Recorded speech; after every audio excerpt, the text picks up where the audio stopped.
Kajian Kitab.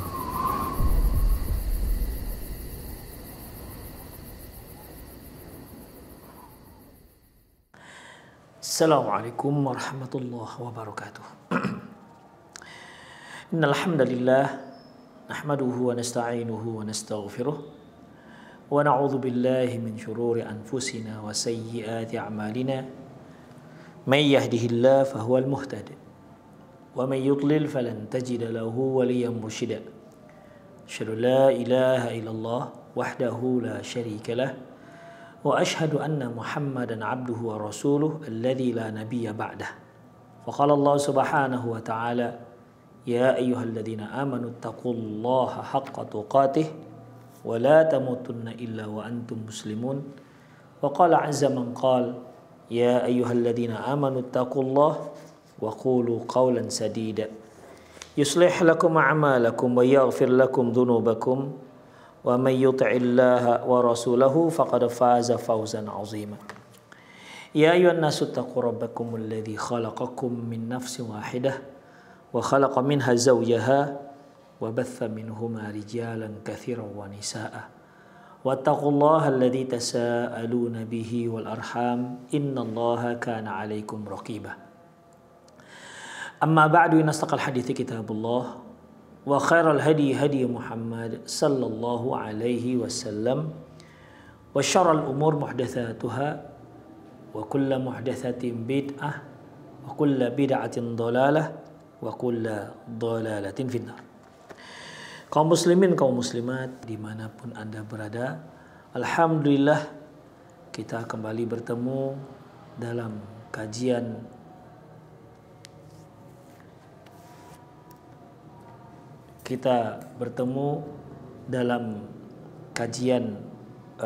perjalanan setelah kematian yang kita ambil dari kitab Al-Qiyamatul Kubra. Kita sudah memberikan 3 kali pertemuan ringkasan buku ini.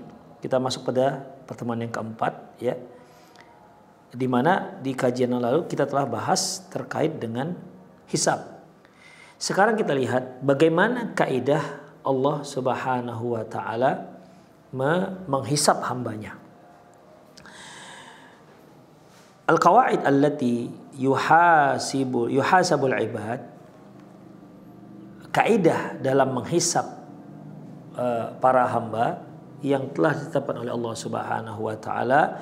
Yang pertama yaitu al-adl tam, yaitu keadilan yang sempurna. Keadilan yang sempurna yang tidak ada sedikit pun kezaliman di dalamnya. Sempurna dan murni. Keadilan yang sempurna dan murni, tidak terkotori sedikit pun kezaliman. Ikhwan rahimanallah wa iyyakum. Allah Subhanahu wa ta'ala firman, summa tawaffa kullu nafsim ma kasabat wa hum la yudlamun. Kemudian setiap jiwa, setiap manusia akan diwafatkan dan mereka tidak akan pernah terzolimi. Oleh karena itu, ketika Allah Subhanahu wa taala menetapkan vonis hukum nanti di mahkamah pengadilan Allah di hari kiamat, maka vonisnya itu benar-benar vonis yang tidak mengandung kezoliman sedikit pun. Yang kedua, yaitu prinsip kedua, tidak ada satupun manusia menanggung dosa yang lain. Artinya masing-masing manusia menanggung dosa yang dia perbuat. Makanya Allah Subhanahu wa ta'ala firman dalam surah Al-Isra ayat 15, wala taziru waziratu wizra ukhra. Sesungguhnya tidak ada seorang pun yang mengemban bertanggung jawab terhadap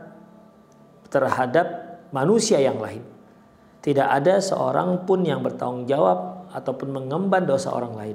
Jadi kalau si A melakukan dosa, maka dia tanggung sendiri. Kalau si B melakukan dosa, ya dia tanggung jawab sendiri di hadapan Allah Subhanahu wa taala.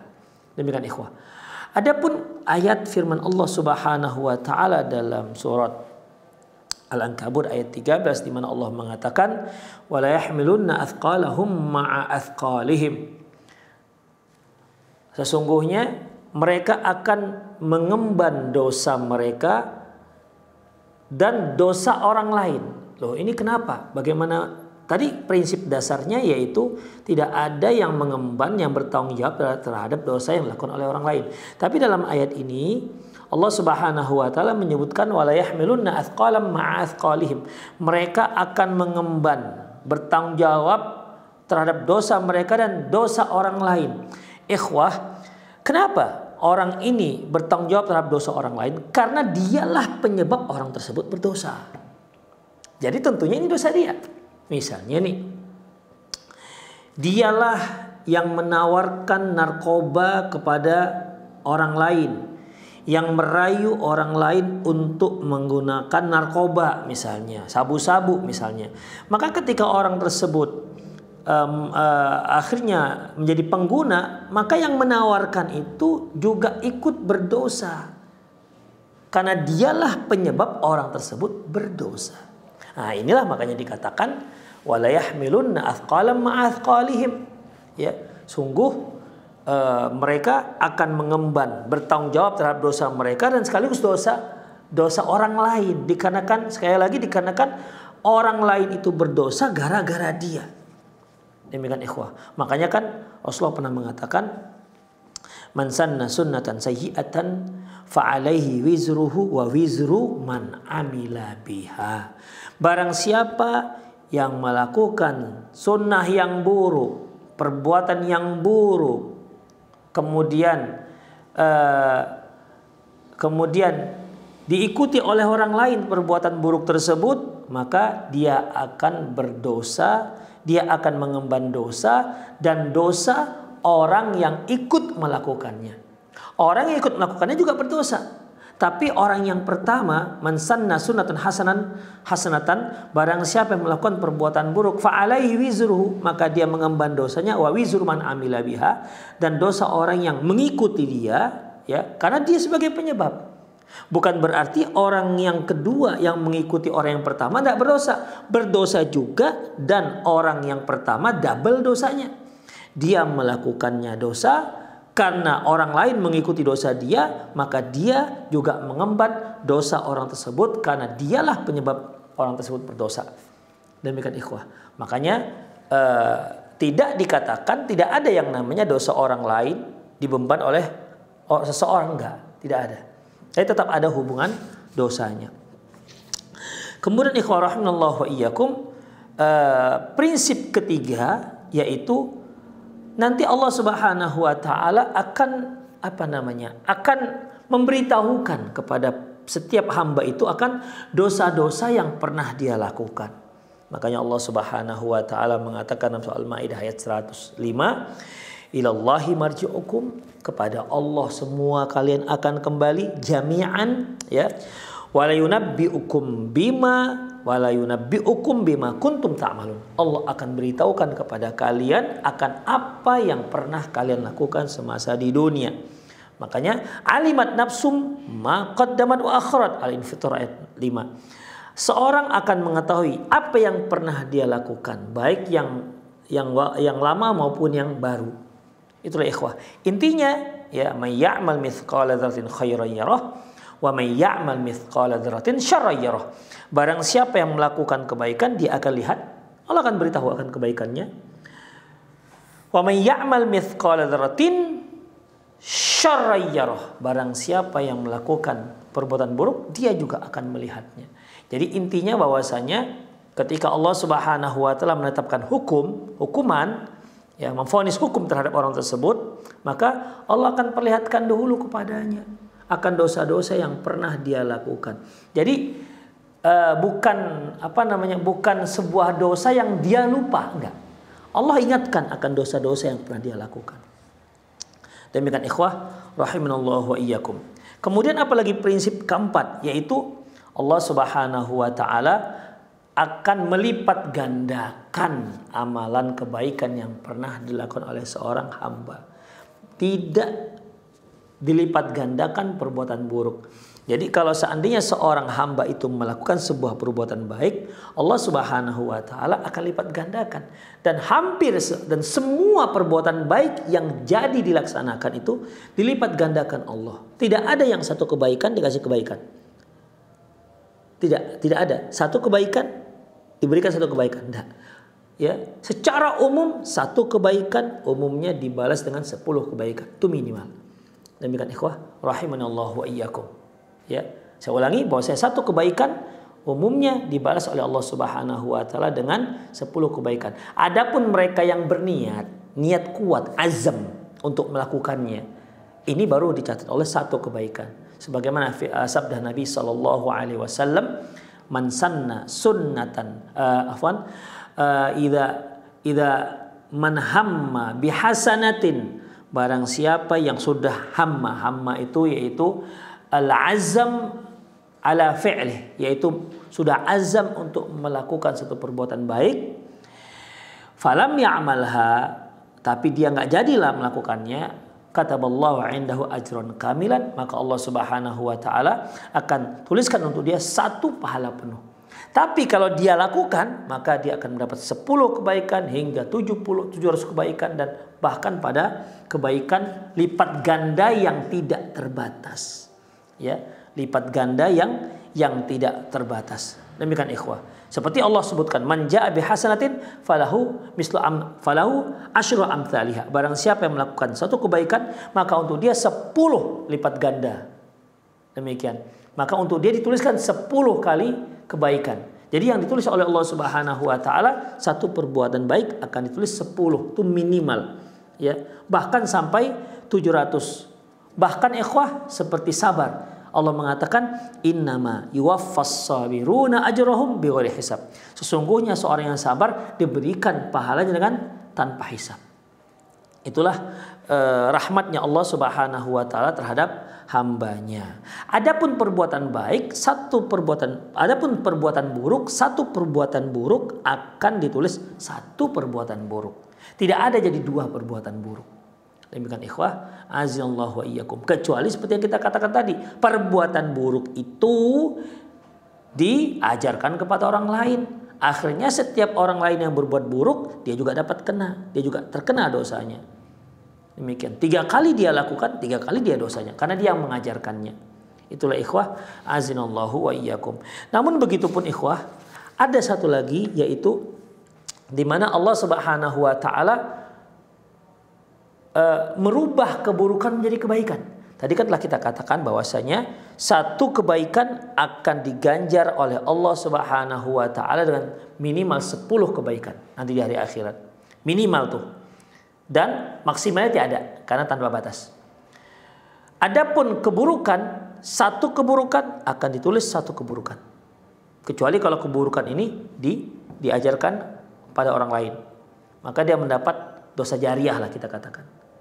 Ada juga keburukan itu diubah oleh Allah dengan kebaikan. Nah, sebagaimana sebuah hadis yang diriwayatkan oleh Imam Muslim, di mana ikhwah rahimanallahu wa iyyakum, seorang hamba nanti di hari akhirat akan Allah Subhanahu wa taala ketika Allah Subhanahu wa taala keluarkan dia dari api neraka. Jadi orang ini adalah orang yang terakhir keluar dari api neraka dan orang yang terakhir masuk ke dalam surga. Demikian ikhwah, ya. Dan pada saat itu Allah Subhanahu wa taala menunjukkan bagaimana dosa-dosa kecilnya, dan dia mengakui, dan dia khawatir, cemas. Allah menunjukkan dosa-dosa besarnya. Dia khawatir dan sangat cemas. Allah menunjukkan dosa-dosa besarnya. Sedangkan Allah tunjukkan dosa-dosa kecilnya saja dia sudah cemas minta ampun. Ya, saking cemasnya.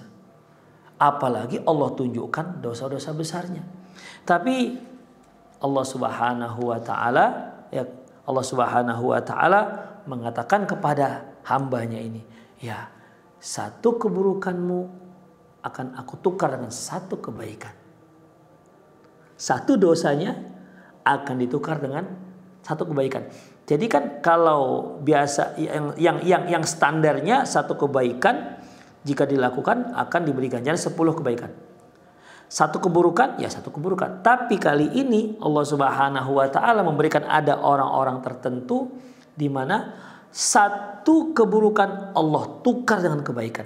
Jadi kalau dia melakukan 10 keburukan, Allah ubah menjadi 10 kalau ada seorang melakukan satu keburukan, Allah ubah dengan 10 kebaikan.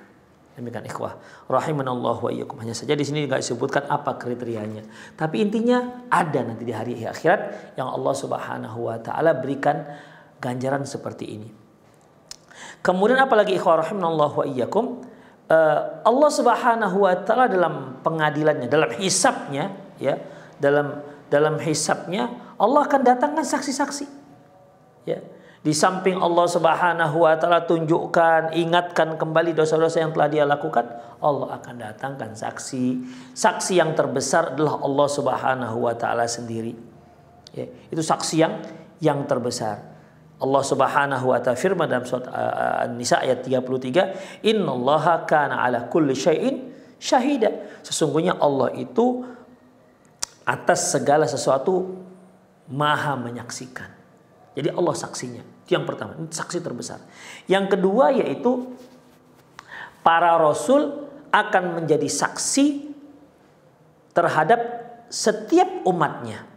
Ya, setiap umatnya. Nabi Musa akan menjadi saksi untuk umatnya. Jadi apa saja perbuatan-perbuatan umatnya, itu Nabi Musa lah yang akan menjadi saksi. Demikian juga pengikut-pengikut Nabi Isa. Maka apa yang dilakukan oleh umatnya, Nabi Isa akan menjadi saksi. Demikian juga Rasulullah SAW akan menjadi saksi atas umatnya. Bahkan ikhwah rahimanallah wa iyyakum, Rasulullah SAW dan umat Rasulullah SAW akan menjadi saksi atas umat-umat sebelumnya. Ya. Atas umat-umat sebelum umat Rasulullah sallallahu alaihi wasallam. Kemudian ikhwah azallahu wa iyyakum, apalagi yang menjadi saksi manusia atas perbuatan manusia nanti di hari akhirat, yaitu bumi, hari, malam, itu semua menjadi saksi. Bumi Allah Subhanahu wa taala sebutkan yauma idzin tuhaditsu akhbaraha. Pada waktu itu bumi akan menceritakan laporannya, akan menyampaikan laporannya. Para sahabat Rasulullah mengatakan, hal tadrun ma akhbaruha. Tahu nggak kalian apa laporannya? Pada saat itu bumi akan menceritakan tingkah laku manusia yang pernah terjadi ketika berada di atas punggung si bumi. Bumi akan cerita, si fulan pada hari ini di tempat ini dan melakukan ini. Demikian ikhwah, akan menjadi saksi. Demikian juga ikhwah, para malaikat juga akan menjadi saksi. Ya, para malaikat juga akan menjadi saksi, terutama malaikat yang mencatat amalan-amalan manusia. Itulah ikhwah rahimani Allah wa iyyakum. Itulah dasar-dasar kaidah dalam Allah Subhanahu wa taala melakukan hisabnya terhadap hamba-hambanya. Kemudian kita lihat apa saja yang akan ditanya nanti di hadapan. Apa saja pertanyaan yang akan ditanyakan, diajukan kepada hamba, pada para hamba. Yang pertama ikhwah rahimanallah wa iyyakum, tentang kekufuran dan kesyirikan. Yang pertama nanti akan ditanya yaitu tentang kekufuran dan kesyirikan. Kekufuran yang pernah dilakukan oleh para manusia, kesyirikan yang pernah dilakukan oleh para manusia, itu akan ditanyakan oleh Allah Subhanahu wa taala. Makanya Allah Subhanahu wa taala menyebutkan dalam surat Syu'ara ayat 92-93, wa qila lahum aina ma kuntum ta'budun. Dikatakan kepada mereka, mana-mana yang dahulu pernah kalian sembah? Mana dia? Mana? Hadirkan, datangkan. Bisa enggak dia membela? Aina ma kuntum ta'budun min dunillah. Mana yang kalian sembah-sembah selain Allah itu mana? Hal yansurunakum aw yantasirun? Apakah mereka pada hari ini bisa menolong kalian ataukah mereka bisa menolong diri mereka sendiri? Coba mana?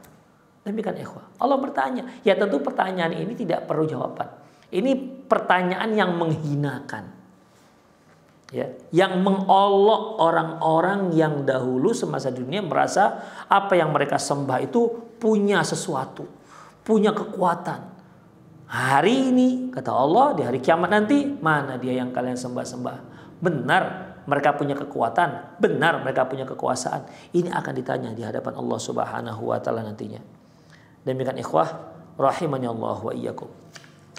Kemudian apa lagi yang akan ditanyakan kepada para hamba tentang nanti di padang mahsyar, yaitu tentang amalan apa saja yang pernah dilakukan semasa dia di dunia. Akan ditanyakan ikhwah. Dalam sebuah hadis disebutkan bahwasanya Allah Subhanahu wa taala firman dalam surat Al-Hijr ayat 92-93, "Wa rabbika lanas'alannahum ajma'in amma kanu ya'malun." Demi Tuhanmu, kami akan menanyakan kepada semua mereka atas apa yang pernah mereka lakukan. Dalam sebuah hadis yang sangat masyhur, Rasulullah pernah mengatakan, la tazalu qadamu ibni Adam yaumal qiyamati min 'indi rabbih, bahwasanya anak Adam tidak akan beranjak dari tempatnya nanti di hari kiamat dari sisi Allah Subhanahu wa taala hatta yus'alu an arba'in, sampai dia ditanya tentang 4 hal, ya, tentang usianya, an ilmi fima amila bihi, tentang ilmunya, seberapa jauh ilmunya sudah dia amalkan, wa an umrihi fima afna, usia dia, nikmat usia, kemana dia habiskan usianya. Allah berikan dia nikmat usia 70 tahun, 60 tahun, 80 tahun, 50 tahun, itu dia habiskannya kemana. Kemudian wa an malihi, akan ditanya tentang hartanya, min aina iktasaba wa ila aina anfaq, tentang hartanya dari mana dia dapatkan dan kemana dia habiskan. Kemudian wa an jasidi fima ablah, tentang jasadnya, apa yang sudah dia gunakan, jasad yang Allah Subhanahu wa taala amanahkan kepadanya, apa yang sudah dia lakukan dengan jasad tersebut. Akan ditanya amalan manusia di dunia. Kemudian apalagi ikhwah yang ditanyakan tentang naim. La tus'alunna yauma idzina 'anin naim. Kalian akan ditanya nanti di hari kiamat tentang nikmat yang pernah kalian terima. Akan ditanya oleh Allah Subhanahu wa taala. Bahkan kalau kata kata Hasan Al-Basri, beliau mengatakan bahkan tentang makan siang, makan malam. Kalau Sa'id bin Jubair mengatakan bahkan tentang madu yang dia minum. Mujahid mengatakan tentang semua kelezatan dunia. Kalau Abu Qilabah mengatakan yang makan minyak saman, yang makan roti. Ibnu Abbas menyebutkan tentang kesehatan badan, tentang pendengaran, tentang penglihatan, itu semua akan ditanyakan. Semua nikmat-nikmat tersebut akan ditanyakan oleh Allah Subhanahu wa taala. La tus'alunna yauma idzin 'anin naim, kalian akan ditanya tentang nikmat yang pernah diberikan kepada kalian. Semua nikmat, masyaallah. Padahal ikhwah, Allah mengatakan wa in ta'uddu ni'matallahi la tuhsuha. Kalau kalian hitung-hitung nikmat yang Allah berikan kepada kalian, kalian gak sanggup. Kalian tidak sanggup untuk menghitungnya. Tak sanggup. Terus itu yang akan ditanyakan. La haula wa la quwata illa billah. Akan ditanyakan satu persatu tentang nikmat-nikmat tersebut. Wa la haula wa la quwata illa billah. Itulah hisab yang akan ditanyakan. Kemudian apalagi ikhwah rahimanallahu wa iyyakum, akan ditanyakan juga tentang perjanjian-perjanjian yang pernah kita lakukan, ya, tentang perjanjian-perjanjian. Allah Subhanahu wa taala menyebutkan dalam surah Isra, "Aufu bil 'uqud." Wahai manusia, laksanakan perjanjian yang telah kamu janjikan. Innal ahda kana mas'ula. Perjanjian itu akan ditanyakan. Perjanjian ini termasuk ikhwah akad jual beli, akad sewa menyewa. Apakah kalian ada melanggarnya apa tidak? Termasuk. Demikian janji kita pada orang lain dan seterusnya. Ya, itu semua akan ditanyakan oleh Allah Subhanahu wa taala. Demikian juga dengan pendengaran, penglihatan, fikiran, itu juga akan ditanya oleh Allah Subhanahu wa taala. Sebagaimana yang Allah Subhanahu wa taala firman, wala taqfu ma laisa laka bihi ilm. Kalian jangan bicara kalau kalian tak punya ilmu. Kenapa? Innas sam'a wal basar wal fuad. Sesungguhnya pendengaran, penglihatan dan pikiran, kullu ulaika kana anhu mas'ula. Semuanya itu akan ditanya, dimintai pertanggungjawaban nanti di hadapan Allah Subhanahu wa taala. Demikian ikhwah rahimani Allah wa iyyakum. Baik, kemudian apa yang pertama? Kan tadi sudah disebutkan apa saja poin-poin yang akan ditanyakan oleh Allah Subhanahu wa taala nanti di hari akhirat, seperti kekufuran, amalan manusia di dunia, kemudian nikmat yang telah dia diberikan Allah Subhanahu wa taala pada dia, kemudian tentang perjanjian-perjanjian yang telah dia lakukan semasa di dunia, kemudian pendengaran, penglihatan dan pikiran, ya. Sekarang dari itu semua apa yang pertama sekali yang akan dihisab? Apa yang pertama sekali dihisab? Ikhwah rahimanallah wa iyyakum, yang pertama sekali dihisab, ya, yang nanti dihisabkan secara global ada dua, yaitu akan dihisab hak Allah terhadap manusia dan hak manusia terhadap manusia yang lain. Ya, hak Allah terhadap manusia dan hak manusia terhadap manusia yang lain. Maka dalam masalah ini, ikhwah, yang pertama sekali dihisab adalah masalah sholat. Sebenarnya para ulama ada perbedaan pendapat antara yang pertama sekali dihisab itu masalah sholatkah atau masalah darah, ya, masalah sholatkah ataukah masalah darah. Maka para ulama membedakan, ya, antara masalah sholat dengan masalah darah. Adapun masalah, memang ada juga disebutkan dalam sebuah hadis bahwasanya awal sekali akan dihisab dari seorang hamba adalah masalah darah. Itu ada, ya, sama-sama di awal. Tapi ikhwah rahimanallah wa iyyakum, kalau kita klasifikasikan, ya, apabila bicara tentang masalah hak Allah, maka yang pertama sekali yang akan dihisab adalah masalah sholat. Apabila bicara tentang hak manusia, muamalah manusia dengan manusia yang lain, maka yang akan ya, yang pertama sekali yang akan dihisab adalah masalah darah. Namun dari itu semua, mana lebih dahulu? Hak Allah kah yang akan dihisab ataukah hak manusia? Karena nggak mungkin berbarengan. Maka para ulama banyak yang menyebutkan bahwasanya yang pertama sekali akan dihisab adalah hak Allah terhadap manusia. Maka dari semua itu yang pertama sekali yang dihisab adalah hak Allah terhadap manusia, yaitu masalah sholat, sebagaimana hadis yang sudah sangat masyhur, ya. Kemudian ikhwah rahimanallah wa iyyakum, bagaimana dengan apakah hisab itu ada jenisnya? Ada. Ya, hisab itu ada jenisnya. Kalau kita bicara manusia terkait dengan hisab nanti di hari kiamat, pertama ada manusia-manusia itu yang masuk surga dengan tanpa hisab, bila hisabin wala azab. Tidak ada hisab dan juga tidak ada azab.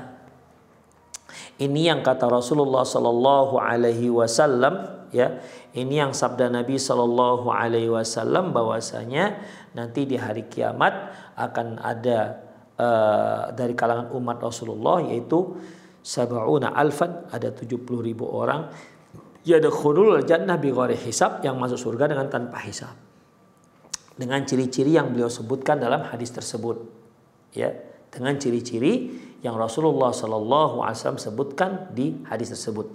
Kemudian ikhwah, dalam hadis yang diriwayatkan oleh Imam Tirmizi dan disahihkan oleh Syekh Albani dari Abi Umamah, beliau menambahkan wa min kulli alfin sab'una alfan.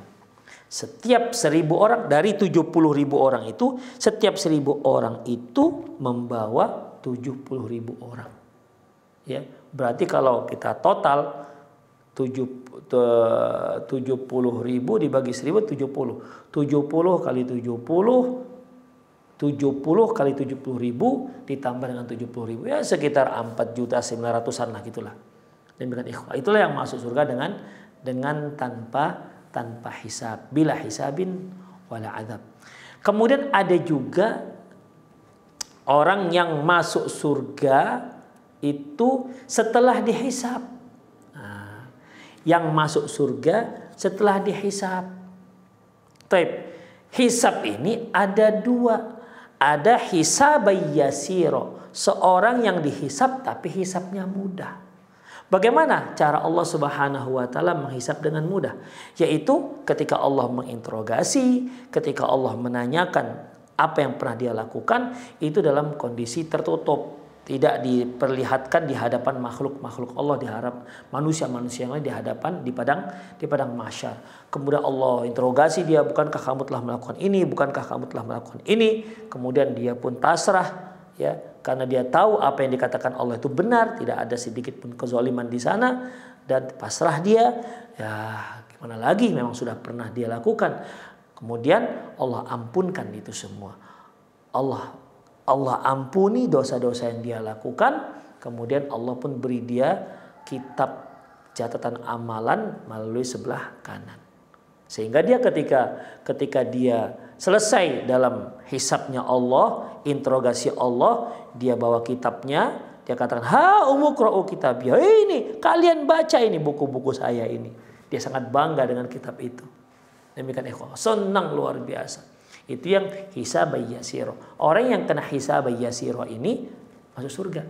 Jadi yang satu kelompok masuk surga dengan tanpa hisab, nggak ada ditanya-tanya, langsung masuk, ya, direct. Ada yang masuk surga setelah dihisab, tapi mudah hisabnya. Hisab mudah itu pengampunan. Masuk surga lah dia. Ada jenis kedua hisab, yaitu hisab asiro, hisab yang sulit. Demikian ikhwah. Ada hisab yang sulit. Ini yang kata Rasulullah SAW, man husiba udziba. Man husiba udziba. Barang siapa yang dihisab, dia pasti akan diazab. Barang siapa yang dihisab, dia pasti akan diazab.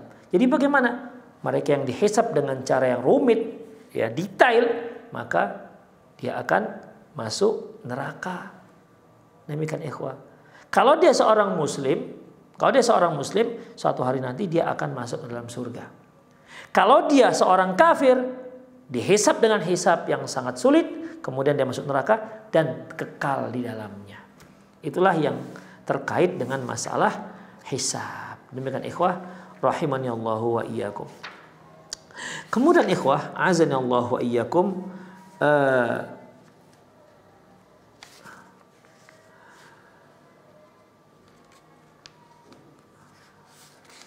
kemudian ikhwah, azani Allah wa iyyakum, selanjutnya yaitu Allah Subhanahu wa taala setelah dihisab ini, ya, setelah dihisab, Allah Subhanahu wa taala akan memberikan catatan amalan. Jadi ada yang diberi catatan amalan yang dari sebelah kanan, ada yang diberi catatan dari sebelah kiri. Nah, demikian. Yang diberi dari catatan sebelah kanan tadi itulah yang telah mendapatkan hisab yasiro. Adapun yang diberi catatan sebelah kiri, inilah hisaban asiro. Demikian ikhwah, rahimanallahu wa iyyakum. Jadi pemberian kitab catatan amalan itu, ya, itu setelah dihisab. Seperti yang pernah kita pelajari, ya, bahwasanya Allah Subhanahu wa taala akan memberikan seorang itu 99 buku catatan amalan, yang satu buku saja panjangnya sejauh mata memandang. Baik, kemudian ikhwah, azani Allah wa iyyakum. Selanjutnya apalagi kejadian berikutnya, yaitu setelah hisab, setelah pemberian buku catatan amalan, kemudian mulailah mengkisos antar makhluk. Kisos yang terjadi antar sesama makhluk. Apabila ada manusia yang terzalimi, ya, dia akan menuntut, maka akan dikisos, ya, dia nanti akan dikisos. Demikian ikhwah rahimanallahu wa iyyakum. Pengkisosan ini ikhwah azinallahu wa iyyakum dengan cara memberikan amalan-amalan, ya, memberikan amalan-amalan bagi siapa yang pernah menzalimi saudaranya, maka dia kasihkan, ya, maka dia kasihkan. Kemudian ikhwah azinallahu wa iyyakum,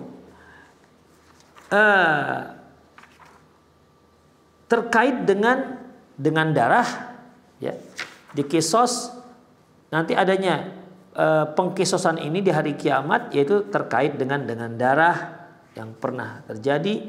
Juga ada kisos antar sesama hewan, kisos antar sama hewan. Jadi ikhwah rahimanallahu wa iyyakum, mungkin para pemirsa pernah mendengar firman Allah Subhanahu wa taala, dan saya yakin sudah sering lah dengar, ya, Di situ disebutkan ya laitani kuntu turaba. Ya laitani kuntu turaba. Orang kafir mengatakan, wahai seandainya aku adalah tanah, aku menjadi tanah. Kenapa ucapan ini muncul? Karena nanti di hari kiamat, ikhwah azinallahu wa iyyakum, di mana ketika orang kafir yang tahu bakal kemana tempatnya nanti di hari kiamat, sudah tahu dia bakal kemana nanti di hari kiamat, ya, dia melihat bagaimana para hewan itu saling mengkisos, di mana dahulu hewan yang corona, yang punya tanduk, yang dahulu semasa di dunia yang punya tanduk menanduk kawannya, ini nanti akan membalas di kisos. Setelah selesai semuanya, kemudian kata Allah, kuni turaba, jadilah kamu tanah. Nah, melihat hewan-hewan ini setelah dikisos, mereka setelah saling mengkisos itu dijadikan Allah tanah, maka orang-orang kafir, ya, mereka itu menghayal ataupun berharap mereka juga ikut dijadikan tanah seperti itu. Jadi tidak ada yang namanya neraka. Demikian. Karena mereka tahu setelah adanya kisos antar sama manusia, itu nanti imma surga, imma neraka. Ya. Imma surga, imma neraka. Demikian ikhwah. Jadi mereka sudah, orang kafir-kafir ini sudah melihat kemana mereka perginya, kemana arah tujuan mereka. Mereka yakin sekali mereka akan digiring, akan masuk ke dalam api neraka. Makanya ketika mereka melihat bagaimana hewan-hewan itu dijadikan Allah sebagai jadi tanah, mereka pun berkata, wa yaqulul kafiru ya laitani kuntu turaba. Dan orang-orang kafir mengatakan, wahai seandainya aku menjadi tanah. Itulah sebabnya ya ucapan ini muncul. Kemudian ikhwah azinallahu wa iyyakum. Selanjutnya kita masuk pembahasan mizan. Nah, ini dia mizan.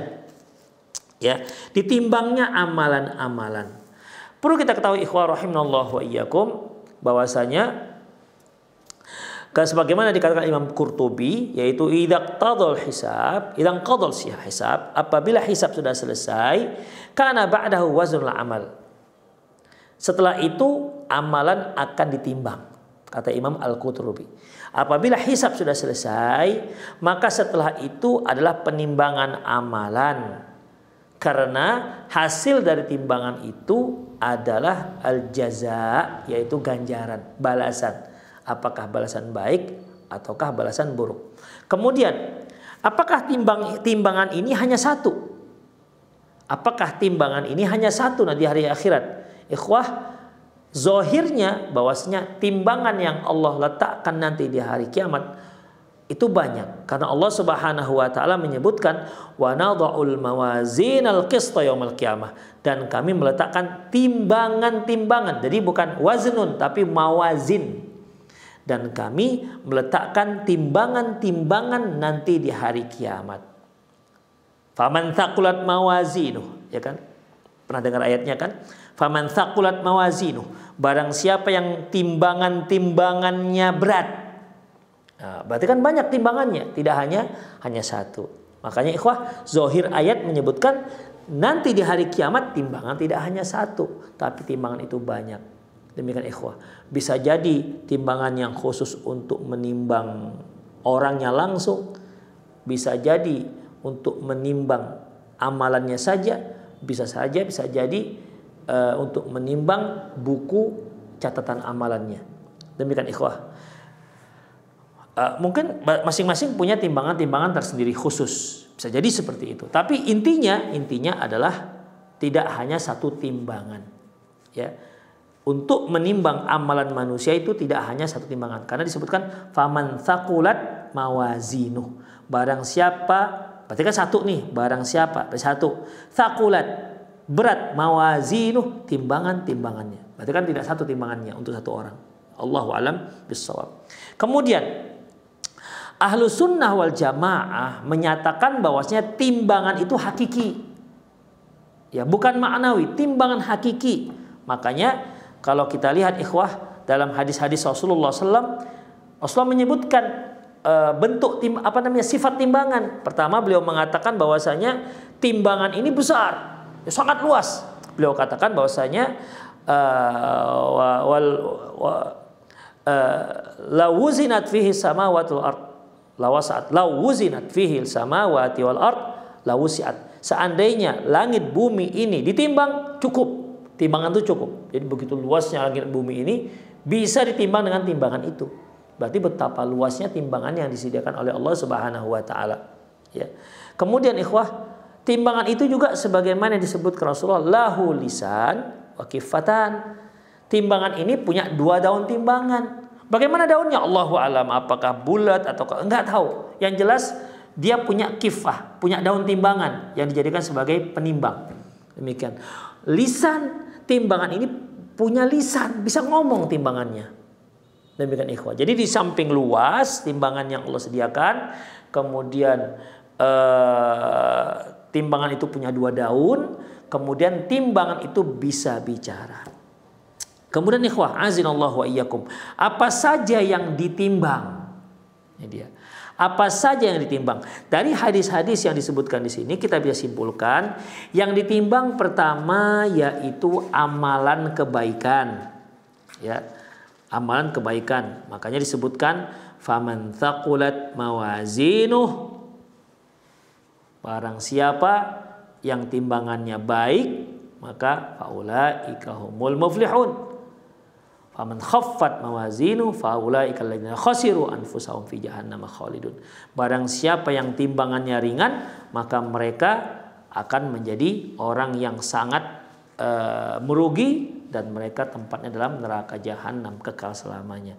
Jadi yang pertama ditimbang adalah amalan. Udah. Kemudian apa lagi ikhwah yang ditimbang? Yaitu amilnya, artinya orang yang ditimbang. Orang yang ditimbang. Tapi ikhwah, berat ringan orang yang ditimbang itu bukan berdasarkan bentuk fisiknya. Karena Rasulullah pernah mengatakan bahwasanya nanti akan didatangkan seorang yang besar.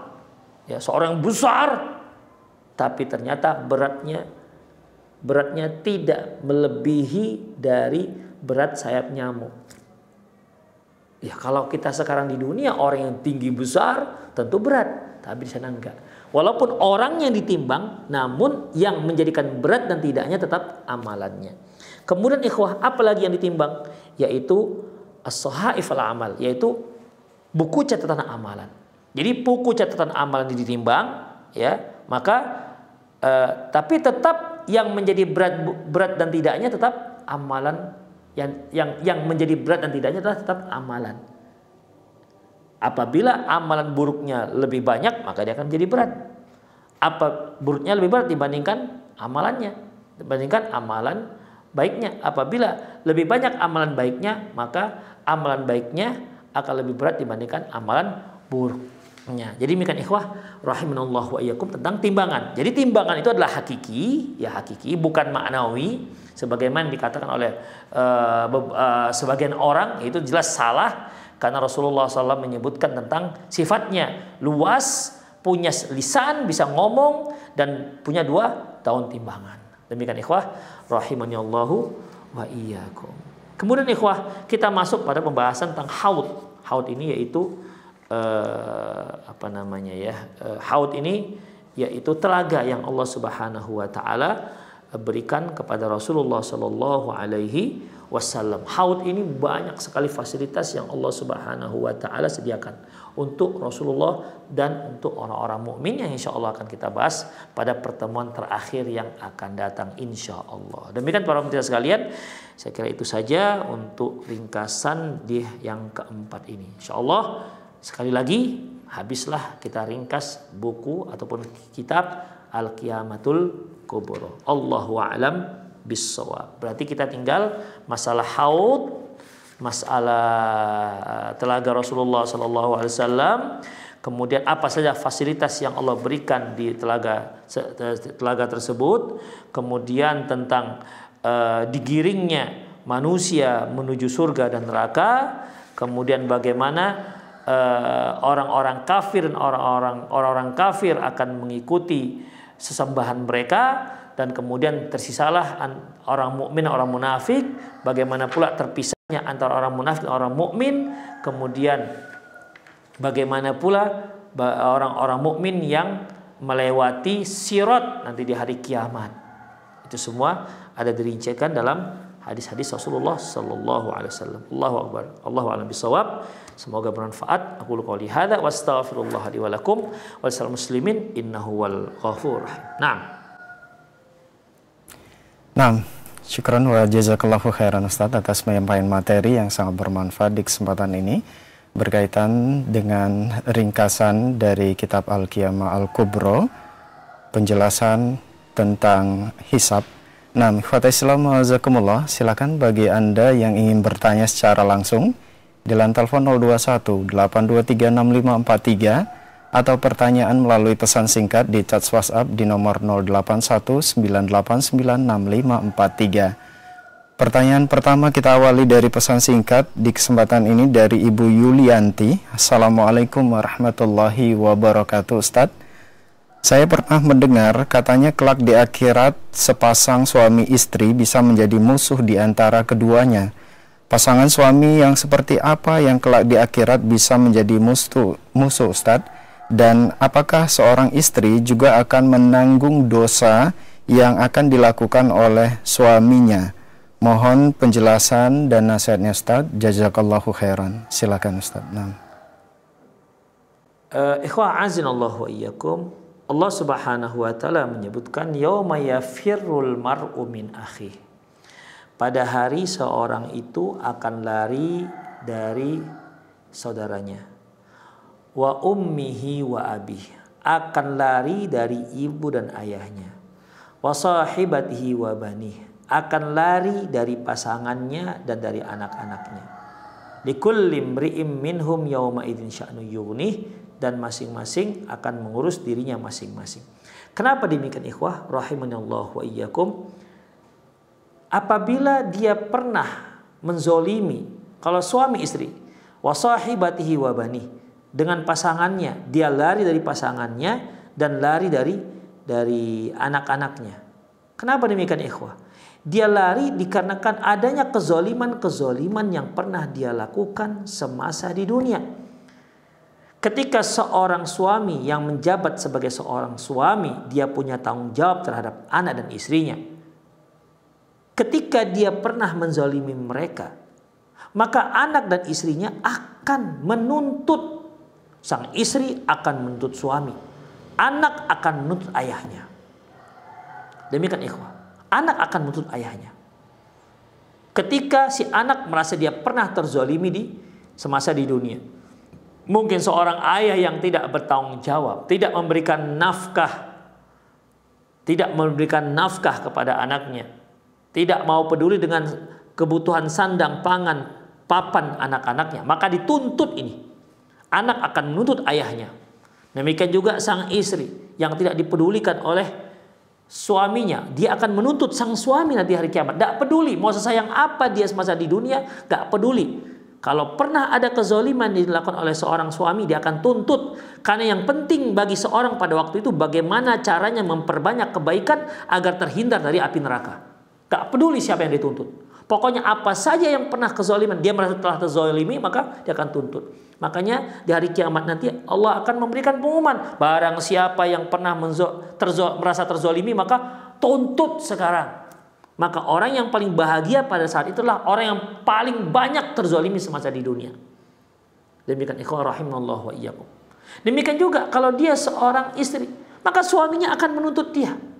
Kalau seandainya sang suami istri tidak melakukan hak-hak suami, anaknya juga akan menuntut ibunya. Demikian juga seorang ibu atau ayah akan menuntut anaknya, ikhwah, akan menuntut anaknya. Kalau anaknya pernah menzolimi, jadi pada saat itu tidak ada satupun yang menjadi yang menjadi teman, tidak ada. Pokoknya kalau pernah dizolimi, sudah dia akan tuntut. Sekecil apapun kezoliman itu akan dituntut nanti dari kiamat. Ini yang dimaksud dengan saling bermusuh nanti, yaitu saling tuntut menuntut. Ingat, masing-masing manusia pada saat itu yang paling penting bagi dia bagaimana caranya selamat dari api neraka yang sudah ada di hadapannya. Yang dia sudah mendengar bagaimana al-ghaidh, bagaimana marahnya api neraka, bagaimana gemertaknya api neraka yang siap membakar habis mereka yang tidak akan pernah mati. Demikian ikhwah, melihat itu, mereka tak peduli. Dia akan cari orang-orang yang pernah menzalimi dia. Kenapa? Karena dengan cara itu dia bisa akan selamat dari api neraka, minimal akan meringankan azabnya. Jadi dengan apa? Dengan cara mengambil kebaikan-kebaikannya. Itu yang dimaksud ikhwah rahimani Allah wa iyyakum. Makanya Allah menyebutkan al-akhillau ba'dhum yawma idzin aduwwun ilal muttaqun. Dan orang yang al-akhilla ini kan orang-orang dekat dan kesayangan. Demikian. Pada saat itu nanti akan menjadi musuh ilal muttaqun. Ya, kecuali orang-orang yang bertakwa, ilal muttaqin, kecuali yang bertakwa. Orang takwa kenapa? Karena tidak ada yang dia tidak menzalimi, maka mereka akan menjadi terus akan berteman sampai di akhirat kelak. Demikian ikhwah. Lantas apakah seorang suami akan mengemban dosa? Apakah seorang istri akan mengemban dosa suami? Ikhwah, perlu kita ketahui, setiap dosa yang dilakukan, setiap dosa kemungkaran yang dilakukan di hadapan kita, ya, apakah itu kemungkaran yang dilakukan oleh istri, apakah kemungkaran yang dilakukan oleh sang suami di hadapan istri, apakah kemungkaran anak yang dilakukan oleh si anak di hadapan kedua orang tuanya, maka dalam masalah ini konsepnya adalah man ra'a minkum munkaran falyughayyir biyadihi. Barang siapa di antara kalian yang melihat kemungkaran, maka dia rubah dengan tangannya. Jadi dengan kuasanya. Kalau di rumah tangga, siapa yang berkuasa? Yang berkuasa terhadap anak dan istri adalah sang suami, kepala rumah tangga. Dia harus rubah dengan kuasa dia. Fa illam yastati fa bilisani. Kalau nggak sanggup dengan lisan. Siapa itu ikhwah? Seperti antara istri dengan suami. Istri tidak punya kuasa terhadap suami. Anak tidak punya kuasa terhadap ayahnya. Jadi bagaimana? Berarti tidak sanggup karena nggak punya kuasa. Jadi bagaimana? Apakah berhenti dakwah? Tidak. Kalau mereka melihat kemungkaran, sang anak melihat kemungkaran dari ayahnya, sang istri melihat kemungkaran dari suaminya, maka fabilisani, dia bisa berdakwah dengan lisan, dengan cara lemah lembut. Demikian ikhwah. Fa illam yastati, kalau nggak sanggup juga, fabi qalbi, hatinya tidak suka dengan kemungkaran itu. Demikian ikhwah. Itulah sebuah tanggung jawab tadi itu. Demikian. Ketika sang istri melihat suaminya nggak sholat, misalnya, merokok misalnya, apa reaksi istri untuk mencegah kemungkaran itu? Apakah dia diam-diam saja? Para ulama kita mengatakan mereka yang diam saja ketika melihat kemungkaran itu syaitan akhros, setan yang tuli. Demikian. Jadi gimana? Dia harus ada aksi. Dia nasihati dengan lemah lembut. Ya tentunya dia harus tahu posisinya sebagai seorang istri, menasihati tentang atasan. Dia harus letakkan posisi dia. Jangan dia menasihati suaminya bagaikan dia seorang dosen terhadap anak mahasiswinya. Gak dibolehkan.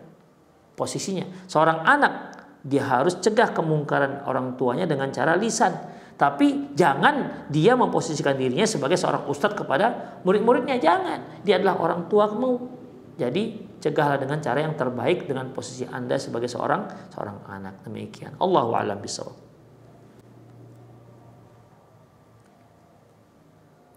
Nah, terima kasih, jazakallahu khairan, barakallahu fikum Ustaz atas jawaban yang disampaikan. Semoga bermanfaat untuk penanya dan kita semua yang menyimak. Pertanyaan berikutnya masih dari pesan singkat kembali dari Ummu Azmir. Assalamualaikum warahmatullahi wabarakatuh Ustaz. Dan dari beberapa penanya, Ustaz, apakah kita akan bertemu dengan hewan peliharaan kita di dunia dan di akhirat nanti, apakah kita bisa bertemu dengan hewan tersebut? Dan tadi dikatakan bahwasannya hewan-hewan akan setelah dikisos akan menjadi tanah atau debu. Dan apakah ada hewan-hewan yang berada di surga? Mohon penjelasannya Ustaz, syukron. Nah. Iya, apakah kita akan bertemu dengan hewan-hewan kesenangan kita, kesayangan kita di surga? Allahu a'lam bishawab. Kita belum sampai pembahasan tentang surga. Insya Allah setelah buku ini kita akan masuk pada buku Al-Jannatu wan Nar. Ada hewan-hewan yang masuk surga, tapi saya kurang ingat ya. Adapun sebelum masuk ke dalam surga, apakah memang kita sempat bertemu, misalnya ketika hewan tersebut saling mengkisos, apakah kita sempat bertemu dengan hewan-hewan kita yang di sana? Ya, Allahu a'lam bishawab, tidak disebutkan. Ya, Allahu a'lam tidak disebutkan. Jadi untuk di padang mahsyar Allah Subhanahu wa taala tidak ada acara mempertemukan manusia dengan hewan-hewannya. Tidak ada. Tapi di surga apakah ada? Yang jelas ada hewan-hewan nanti di surga, hewan-hewan tertentu. Tapi apakah hewan-hewan kesayangan kita masuk ke surga? Ya, apakah hewan-hewan kesayangan kita masuk surga? Allahu a'lam bishawab. Tetapi apabila kita minta kepada Allah, kita di surga nih, kita minta, ya Allah, saya kepingin kucing sayang di dunia. Insya Allah, ya, karena Allah kan mengatakan bahwasanya walakum fiha matashtahi, kamu di dalam surga itu akan diberikan apa yang kamu inginkan. Kalau kamu ingin hewanmu yang semasa di surga, mungkin kamu punya kesayangan unta semasa di dunia, ya, dan masuk surga, kamu minta agar unta itu Allah wujudkan di surga, insya Allah bisa. Allah mampu melakukannya, karena untuk penduduk surga apa saja yang dia inginkan. Atau dia punya kesayangan seekor kucing misalnya, dia masya Allah pencinta kucing, dia ingin di surga juga ada kucing, ya dia minta kepada Allah, ya dia kepada Allah, walakum fiha matashtahi, kalian akan diberikan apa yang kalian inginkan. Sama seperti ikhwah, nanti di surga itu ada pasar, ada pasar. Ya, para pedagang-pedagang mungkin rindu dia waktu semasa dia di dunia berdagang, jadi dia kepingin juga gimana kumpul-kumpul di pasar gitu kan. Di surga ada pasar, Allah akan buatkan pasar. Ya, jadi setiap laki-laki yang pergi ke pasar, begitu dia terterpa angin surga, ketika dia pulang, apa kata istri-istri yang sedang menunggu? Masya Allah, kamu semakin tampan dibandingkan sebelumnya. Si suami juga melihat istri-istrinya sebelum dia pergi dengan setelah dia pergi kok tambah cantik. Nah, begitu ikhwan. Nantilah kita bicarakan detailnya nanti ketika kita bicara tentang masalah surga dan juga nanti ketika kita bicara masalah neraka. Para pemirsa sekalian, rahimanallahu wa iyyakum, saya kira itu saja kajian kita. Semoga apa yang kita bahas tadi bermanfaat. Demikian aku qouli hadza wa astaghfirullah li wa lakum wa lisal muslimin innahu wal ghafurur rahim. Saya undur diri. Wabillahi taufik wal hidayah. Assalamualaikum warahmatullahi wabarakatuh.